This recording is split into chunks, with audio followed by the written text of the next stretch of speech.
Yo, what's good, YouTube? This is Jay from TNJ, and welcome back to the New Orleans Kings franchise. As we are into Season 4, and honestly, this is probably one of the best seasons we've had, both pitching and on offense. Let's just take a look at how we're doing now that we're past the All-Star break, and now looking to close out this season, hopefully on top of the AL West. Now, our offense is doing phenomenal. Jake Cave was an all-star. He was our only all-star on the offensive end. Moncada got ripped off. I don't know how Jake Cave did make it this year when he didn't make it last year. I think he was at 330 last year, and then now he's at 288 about, and he did make the all-star game. It's just a weird type of game. David Bodie didn't make the all-star break. I think that was 2 years ago when he hit like 330, and then he makes it this year hitting like 260. I mean, it's just funny. Now, looking at our pitching, Joe Musgrove, 14-1 all-star. Man, if he doesn't win the MVP or Cy Young, I will be pretty upset. He is having himself a great season. What a signing that was. Remember, we were about to go and sign some other guys, and we decided to kind of pull back on those and go after Musgrove. What a move that was. Jimmy Pelko's having a decent rookie season at the MLB level. One guy I really like so far is Trevor Richards, who we highlighted just a little bit ago. He's 5-1. He's a spot starter as well. Now, we are on top of the West at 60-41, and we look to kind of build the lead between us and the other teams in the division. Now, more teams are trying to trade for Keenan Middleton. Last episode, we had about 2 offers, and now we have more. Aramis Garcia is a decent catcher, but he's 30 years old. And honestly, our catcher right now, Corey Lee, is not hitting the ball well this season. And maybe that's a position we may have to look at in the future, because if Corey Lee can't get it together, even though he's a potential, I mean, we got to get the value out of him if we can. The trade deadline is coming up. I'm not planning on dealing anybody because right now we're playing really well. So we move into the month of August and take a look. Corey Dickerson gets hurt. 1 to 2 months. Man, another injury. This team gets decimated with injuries, it seems like. But we just keep moving on, and we are still in first place. So even with the injuries we've had this season, we are still doing extremely well. So as we move towards the end of the month, and I will get into some gameplay in this episode, but I do want to move through the season a little bit. 162 games is a long time. Another trade offer for Keenan Middleton. This one, it was Jason Castro. That one's a definite no. The last offer from the Giants was better than that. Now, Corey Dickerson getting hurt for 1 to 2 months is definitely a big blow because he's hitting 287. And some other guys that really are in the outfield, Michael Brantley came back from injury. He is doing extremely well. Tapia is as well. So I decided to look at just replacements for the time being. Akil Baddoo is our top prospect. He's a top 50 prospect in baseball. He's getting up there as far as age, not older, but as far as an older prospect. 24 years old, and he still isn't at the MLB level. I just don't want to rush it here. He's hitting 248, not having the greatest of seasons, but I see him and Justin Thompson, where Justin Thompson I thought was ready, and then he struggled a little bit this season, and maybe that's holding me back just a little bit. I want to look at other options, though. I did move up Ho Young Park here in this season, and just to give us another guy off of the bench that can be kind of a spot guy that will come in and play off the bench a little bit, even pinch run.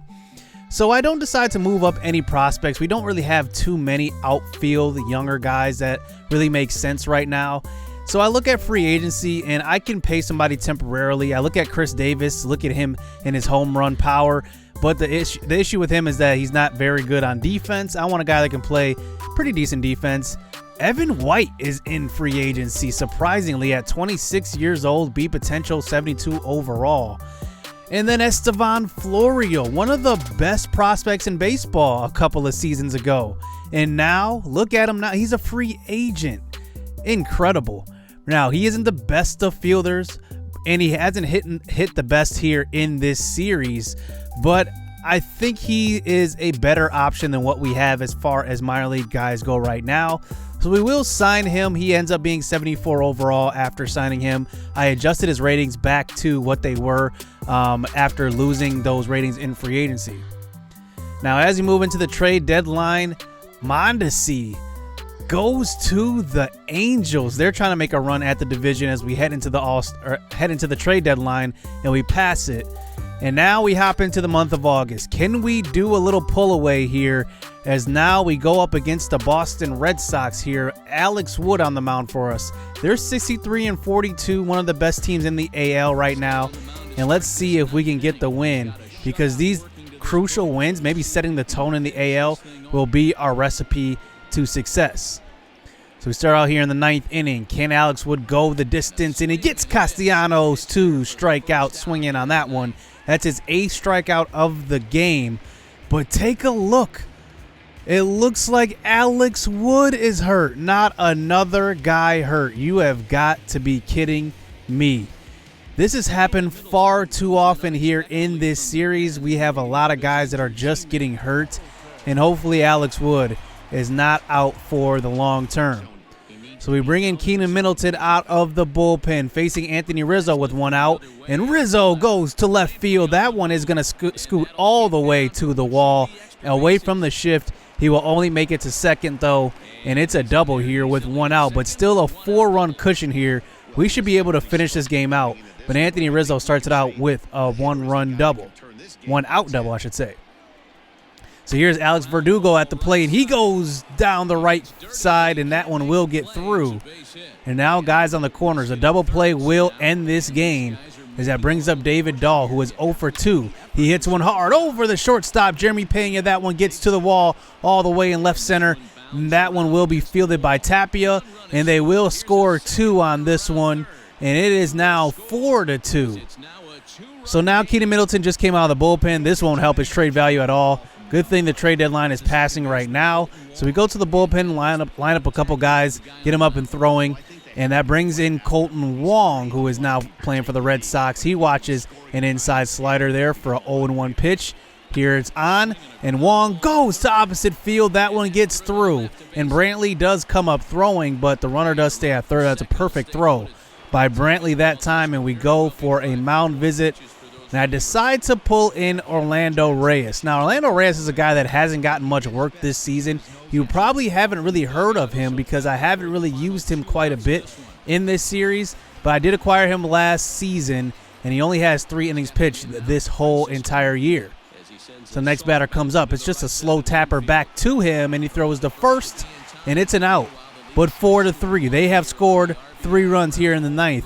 And now with 2 outs, Malik Smith, who they acquired via trade. He hits one to short, and that one's fielded. Good throw. Gets us out of this game with the victory. Too close. Way too close, to be honest. Alex Wood will get that victory. He went pretty much the distance. Will he be all right coming out of this game? That is the big question. He was in the dugout, so I guess that's a good sign. And it turns out it's just a broken nail. That is just hilarious. I don't know why that's even an injury in this game, being a broken nail. Maybe even something like a blister would be better there. But a broken nail, that's just ridiculous. So now here is the official trade deadline here at July 31st. And let's look at this block. They put Giancarlo Stanton on the block. Look at that contract, though. I don't think anybody is trading for that unless you're making a World Series run. Gary Sanchez is on the trading block. That's one thing I wish they would change a little bit. Gary Sanchez literally just signed with them last offseason, and they already have him on the trading block. That is just ridiculous. Bo Bichette on the trading block. He's in his mid-20s.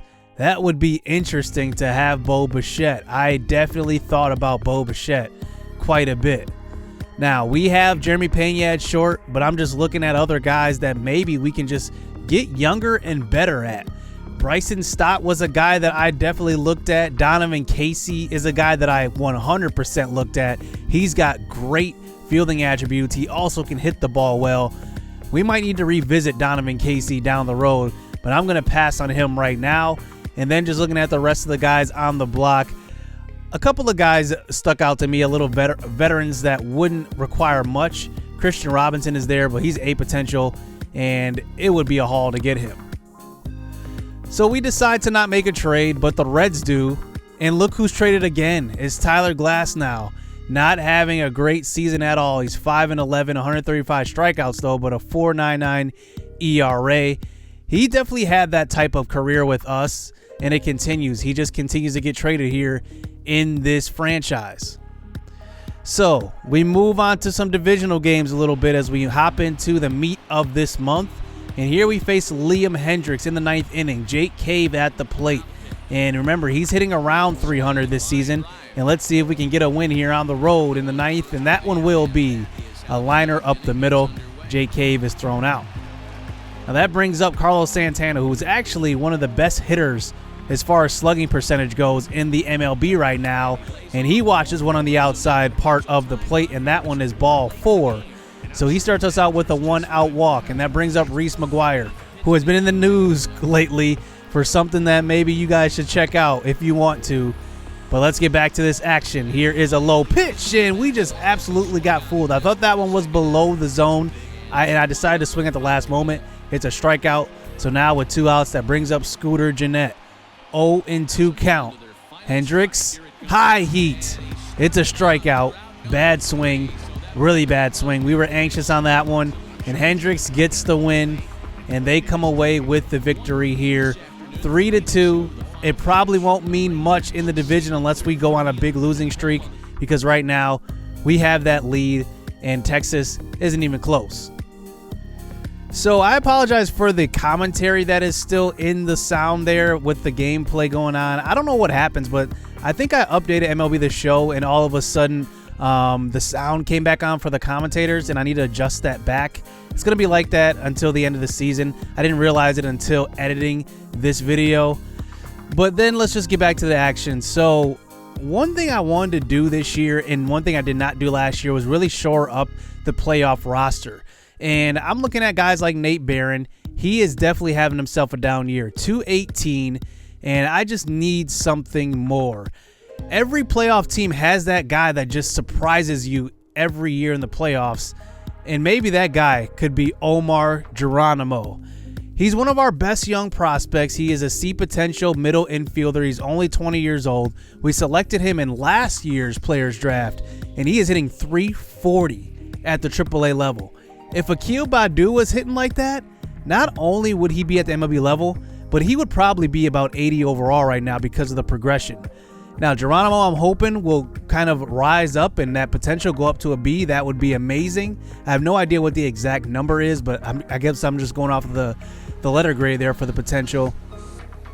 So I decide to move him up and add him to the 40-man, and I want to see what he's got here at the MLB level. So I want to give him a shot before the September call-ups. Our AA and AAA affiliates are not going to make the playoffs, so I don't really care about them. I care more about their progression and maybe giving Geronimo just a little bit of a chance to really show what he's got. And why not do it against a divisional foe, the Seattle Mariners, who are not having the greatest of seasons. They're just doing decent. So Joe Musgrove on the mound for us, so you know it's going to be a good one. I wanted to give Omar Geronimo maybe a little bit of a game where, you know, we have a good chance of winning. So here is Omar. He's hitting in the 8th hole. I'm going to give him the debut in this next game, and we're already down 4-0. And here's a pitch on the first pitch across the middle, and that one is going to be hit hard, but it's going to be a ground ball to second. So now we move on to the 4th inning, and we do get a couple of runs back. So now it's 4-2. I will only focus on Geronimo here in this game. And here he is up for his second at-bat. Bases loaded this time. Let's see if he's got a little bit of a clutch trait.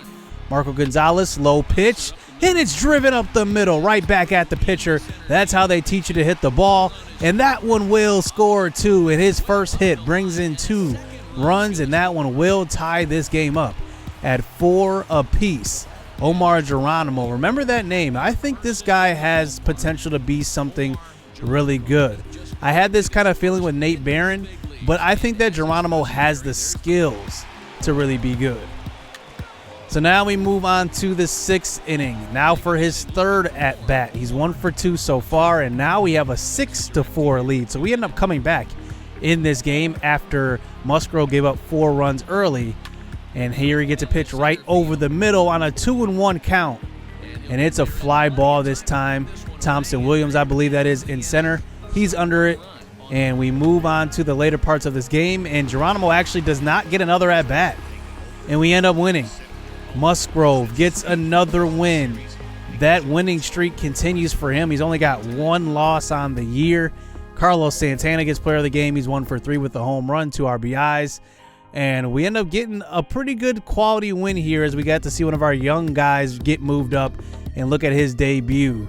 So now we move on to later games in the month of August.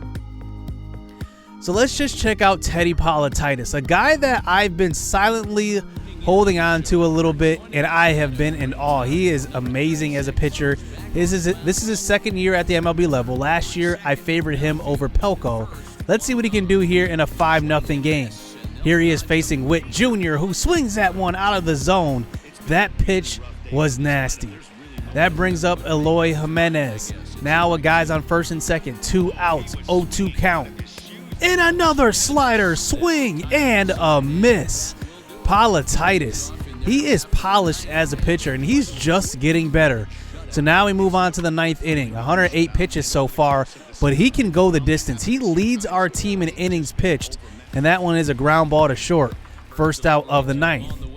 That brings up Ryan McBroom to the plate, and he hits a lazy pop fly in the infield, and that is caught by Moncada.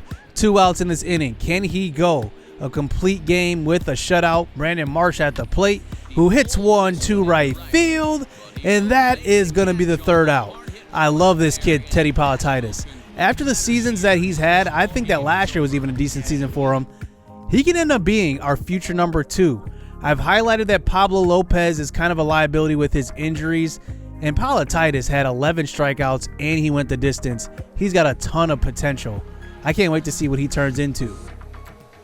So now we advance to the month of August, and it was kind of an up and down month for us. We went 15-13, but we're 81-54 at this point. So I'm not too mad about how we did here.